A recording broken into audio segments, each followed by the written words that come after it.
इसकी आज़ादी है, इसकी खुद मुख्तारी है, तो हमारी सियासत है। अदरवाइज नाम हमारी सियासत की क्या वैल्यू है? टके की वैल्यू नहीं है।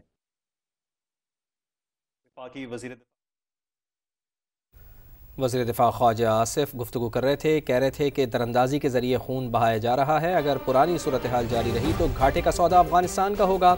आज वज़ीर आज़म और फील्ड मार्शल की अमरीका की तरफ से आओ भगत हो रही है। पाकिस्तान की इज़्ज़त और वक़ार में इजाफा हुआ है। अगर पुरानी सूरत हाल जारी रही तो घाटे का सौदा अफगानिस्तान का होगा।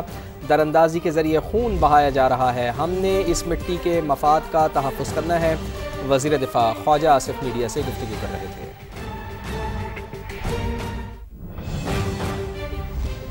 पाकिस्तान और अफगानिस्तान जंग बंदी बरकरार रखने पर मुत्तफिक हो गए। मुज़ाकरात का अगला दौर 6 नवंबर को इस्तांबुल में होगा। तुर्की और कतर की सालसी में होने वाले मुज़ाकरात का मुश्तरका एलामिया जारी। फ़रीक़ैन ने मॉनिटरिंग और तौसीक़ी निज़ाम कायम करने पर इत्तफ़ाक़ किया। मुआहदे की खिलाफ वर्जी करने वाले पर जुर्माना आयद किया जाएगा। वज़ीर इत्तलात अता तारड़ कहते हैं कि मुश्तरका एलामिया पाकिस्तान के मौक़िफ़ की तायीद है। पाकिस्तान और अफ़गान तालिबान जंग बंदी जारी रखने पर मुत्तफिक हो गए। इस्तांबुल मुज़ाकरात के बाद तुर्किया की वज़ारत ख़ारजा ने मुश्तरका एलामिया जारी कर दिया। फ़रीक़ैन ने जंग बंदी पर अमल दरामद यकीनी बनाने के लिए निगरानी और तस्दीक का मुश्तरका निज़ाम तश्कील देने पर भी इत्तफ़ाक़ किया। किसी भी खिलाफ वर्जी की सूरत में जिम्मेदार फरीक पर जुर्माना आयद किया जाएगा।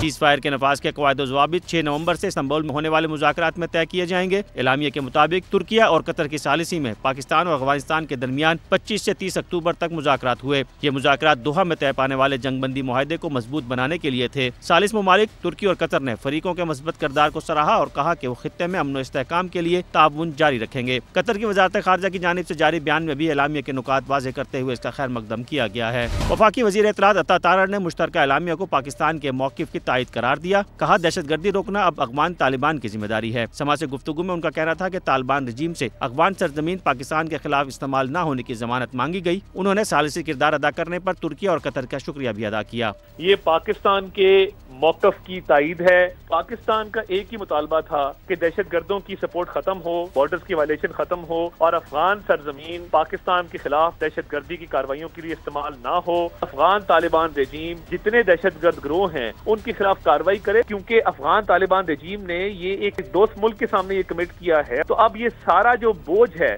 वो अफगान तालिबान रजीम के ऊपर है। तुर्किया और कतर का भी शुक्रिया अदा करते हैं। पाकिस्तान और अफगानिस्तान के दरमियान 10 और 11 अक्टूबर को शदीद झड़पों के बाद दोहा में वजारती सतह के मुज़ाकरात हुए और 19 अक्टूबर को मुस्तकिल जंगबंदी पर इत्तफाक किया गया था। अब बात करें DGISPR लेफ्टिनेंट जनरल अहमद शरीफ चौधरी की एबटाबाद में असातिज़ा और तलबा से खुसूसी नशिस्त। मुल्की सलामती, पाक अफगान सूरत हाल और फितना अल खवारिज के खिलाफ इक़दामात पर तफसीली गुफ्तगू। कहा, किसी भी बैरूनी जहरियत का जवाब सख्ती से दिया जाएगा। खुसूसी नशिस्त में मुल्की सलामती, पाक अफगान कशीदगी, मार्का हक और दहशतगर्दी के खिलाफ कौमी अज़्म पर तबादला ख्याल किया गया। लेफ्टिनेंट जनरल अहमद शरीफ चौधरी ने वाज़ेह किया कि पाकिस्तान ने दहशतगर्दी और फितना अल खवारिज के खिलाफ मौसर इक़दामात किए। पाक फौज वतन के दिफा के लिए पुरअज़्म है। किसी भी बैरूनी जहरियत का भरपूर जवाब दिया जाएगा। असातिज़ा और तलबा ने शोहदा और गाजियों को खिराज तहसीन पेश किया। आगे बढ़ें और आपको बताएं कि पाकिस्तान कशीदगी नहीं चाहता। तवक्को है तालिबान रजीम वादों पर अमल करके हमारे सिक्योरिटी खदशात दूर करेगी। तर्जुमान दफ्तर खारजा ताहिर अंदराबी की ब्रीफिंग। कहा कि फितनतुल हिंदुस्तान और फितनतुल खारिज के खिलाफ ठोस और काबिल तस्दीक इकदाम किए जाएं। आइंदा इश्तियाल अंगेजी की गई तो पाकिस्तान भरपूर जवाब देगा। Istanbul round was initially scheduled for 2 days. However, in an effort to reach an amicable agreement with the Taliban regime, Pakistan side in earnest continued the talks for 4 days. Pakistan does not seek further escalation of hostilities, but expects the Afghan Taliban regime to honor its commitment to the international community and address Pakistan's legitimate security concerns by taking concrete and verifiable actions against terrorist entities, including Fitna al-Khawarij and Fitna al-Hindustan. Pakistan will respond resolutely if provocations continue in the future. Punjab में बल्दियाती इंतखाबात ताख़ीर का शिकार। पंजाब हुकूमत की मज़ीद वक्त देने की दरख्वास्त मंजूर। इलेक्शन कमीशन ने 10 जनवरी 2026 तक मुसद्दिक़ा नक्शे जमा कराने की मोहलत दे दी है। यूनियन काउंसिल्स की तादाद के नोटिफिकेशन के लिए 31 दिसंबर की डेडलाइन। चीफ इलेक्शन कमिश्नर ने कहा मुकर्ररा तारीखों तक तमाम काम हर सूरत मुकम्मल किया जाए। इस्लामाबाद से देखिए उस्मान जावेद की report. Chief election commissioner Sikandar Sultan Raja की जेर सदारत अहम इजलास। पंजाब के चीफ सेक्रेटरी और सेक्रेटरी लोकल गवर्नमेंट पेश हुए और नए कानून के मुताबिक हल्का बंदी रूल्स का ड्राफ्ट जमा कराया। एलामिया के मुताबिक इलेक्शन कमीशन को यकीन दहानी कराई गई कि कंडक्ट ऑफ इलेक्शन रूल्स का ड्राफ्ट 15 नवंबर, टाउन, म्यूनिसिपल कारपोरेशन, कमेटीज और तहसील कौंसल्स की दर्जाबंदी के नोटिफिकेशन 22 दिसंबर तक जमा करा दिए जाएंगे। यूनियन कौंसल्स की तादाद की नोटिफिकेशन 31 दिसंबर और मुसद्दिक़ा नक्शाजात इलेक्शन कमीशन को 10 जनवरी 2026 तक फराहम कर दिए जाएंगे।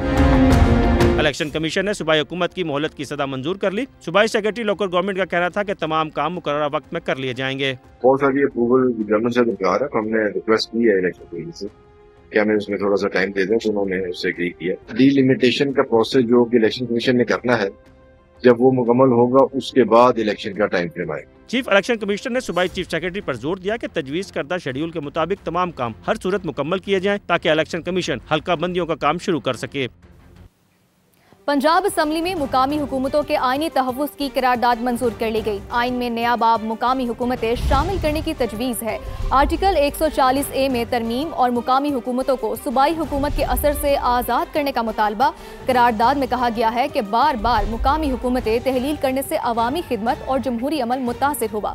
तफसीलात ब्यूरो चीफ समा लाहौर ज़िशान बख्श की रिपोर्ट में।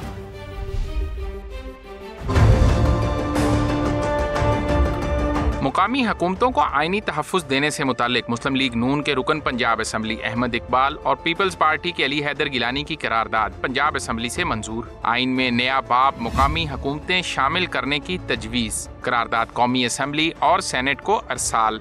करारदाद में कहा गया है कि आइन का आर्टिकल 140A मुकामी हुकूमतों के क़याम और इख्तियारात का निज़ाम कायम करने का तकाजा करता है, लेकिन पाकिस्तान में बल्दियाती निज़ाम को तसलसल और खुद मुख्तारी नहीं मिल सकी। करारदाद में मजीद कहा गया है कि बल्दियाती इदारों के इंतखाबात इनकी मुद्दत पूरी होने या तहलील होने के 90 दिन के अंदर करा दिए जाएं। नताइज के 21 रोज के अंदर मुंतखब इदारे इजलास बुलाने के पाबंद हों, जबकि बल्दियाती कवानीन में तरमीम सिर्फ 2/3 अक्सरियत से ही मुमकिन हो।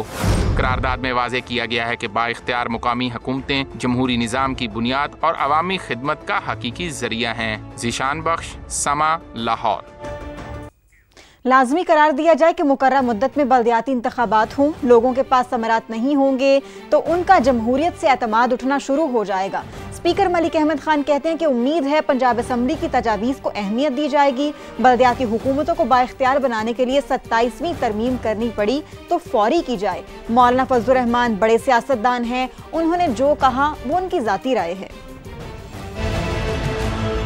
बड़े बड़े सियासी झगड़ों में पड़े हुए हैं, लेकिन हम उन मसाइल पर बात करने से कतरा क्यों रहे हैं जिससे एक आम आदमी का ताल्लुक है। सूबाई असम्बली पंजाब की तरफ से मुत्तफ़िका तौर पे पार्लिमान को भेजी गई करारदाद, जिसमें ये मुतालबा किया गया है कि मकामी हुकूमतों के जो आर्टिकल 140A कॉन्स्टिट्यूशन में है उसको तरमीम करके एक चैप्टर ऐड किया जाए, जिसमें लाजिम करार दिया जाए कि इनके इंतखाबात एक मुकर्ररा मुद्दत के अंदर होंगे, इनको आईनी तहफ़्फ़ुज़ दिया जाए। किसी पॉलिटिकल एक्सपेडेंसी के तहत ये नहीं कर सकते कि आप क्या सियासी जमात की हुकूमत बदल गई है तो उनका टेन्योर काट के हम ख़त्म कर दें और उनको इसके अंदर से निकाल दें।